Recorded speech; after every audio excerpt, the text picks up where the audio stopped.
देश में 3,164 संक्रमित और मिले।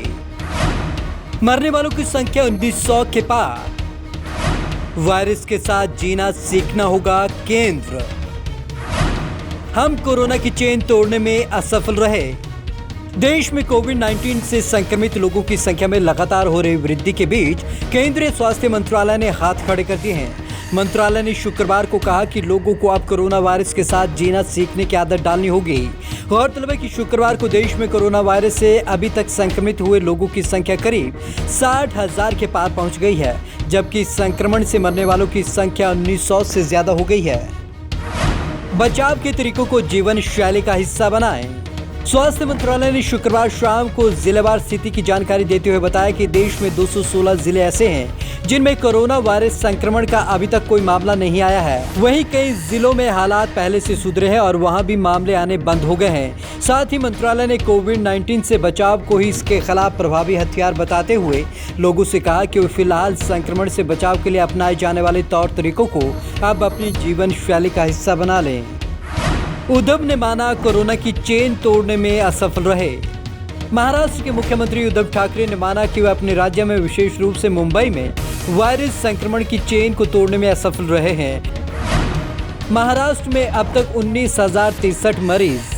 शुक्रवार को महाराष्ट्र में कोरोना के 1,089 नए मामले सामने आए।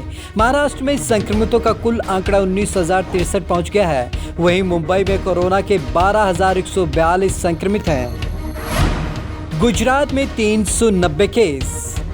गुजरात में पिछले 24 घंटों में कोविड-19 के 390 नए मामले सामने आने के बाद राज्य में संक्रमित लोगों की संख्या बढ़कर 7,403 हो गई है। राज्य में अभी तक 449 लोगों की संक्रमण से मौत हुई है। तमिलनाडु में कोविड-19 संक्रमण से 3 लोगों की मौत के बाद शुक्रवार को मृतकों की संख्या बढ़कर 40 हो गई। संक्रमण के करीब 600 नए मामले आने के साथ ही संक्रमित लोगों की संख्या बढ़कर 6,009 पहुंच गई है। उत्तर प्रदेश में कोरोना के कुल 3,214 मामले।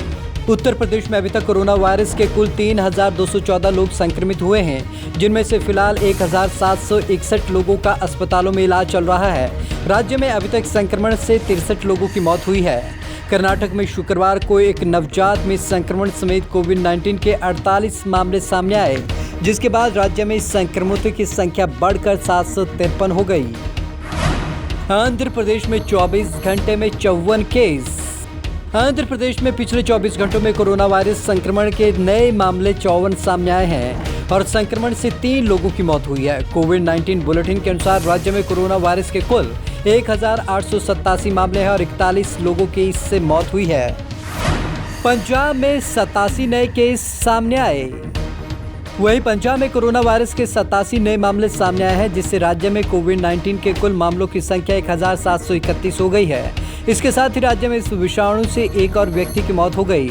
राज्य में इस महामारी से अभी तक 29 लोगों की मौत हुई है। हरियाणा में कोरोना वायरस से एक और व्यक्ति की मौत हुई है और 22 नए मामले सामने आए हैं। राज्य में कोरोना वायरस संक्रमण के मामलों की संख्या अब तक 647 हो गई है। नए मामलों में से 9 गुरुग्राम से सामने आए हैं। मध्य प्रदेश में 90 मामले आए सामने।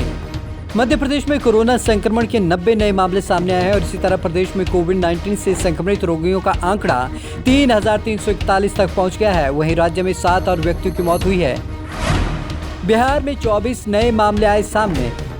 बिहार में कोरोना वायरस संक्रमण के 24 नए मामले सामने आने के साथ ही राज्य में संक्रमित लोगों की संख्या बढ़कर 574 हो गई है। झारखंड में 22 संक्रमित मिले। वहीं झारखंड में शुक्रवार देर रात रिकॉर्ड 22 लोग कोरोना पॉजिटिव मिले। इनमें से 20 प्रवासी श्रमिक 22 संक्रमित पाए गए और लोगों में से 20 गढ़वा जिले के हैं, तो वहीं 2 कोडरमा के साथ के हैं। इसके साथ ही राज्य में कोरोना से संक्रमित मरीजों की संख्या 154 हो गई है।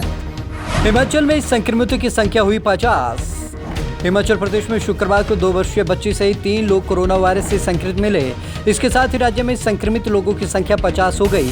वहीं पश्चिम बंगाल में कोविड-19 से पिछले 24 घंटे में 9 लोगों की मौत हुई, जबकि 130 नए मामले सामने आए।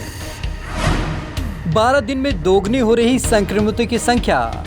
केंद्रीय स्वास्थ्य मंत्रालय में संयुक्त सचिव लव अग्रवाल ने संवाददाता सम्मेलन में कहा कि देश में कोविड-19 मरीजों की संख्या दोगुनी होने के समय पहले के मुकाबले कम हुआ है। उन्होंने बताया कि 2 दिन पहले तक औसतन 12 दिनों में संक्रमित लोगों की संख्या दोगुनी हो रही थी, लेकिन आज यह औसत 10 दिन का है। 1000 से लेकर करोड़ तक हो सकती है संख्या। यह पूछने पर कि अगर कोरोना वायरस संक्रमण जून जुलाई में अपने चरम पर पहुंचता है तो देश में संक्रमित लोगों की संख्या कितनी होने की आशंका है। अग्रवाल ने कहा कि अलग अलग संस्थानों ने अपने विश्लेषण के आधार पर कुछ 1000 से लेकर करोड़ तक की संख्या बताई है। Bureau report, Punjab Kesari TV, Chandigarh.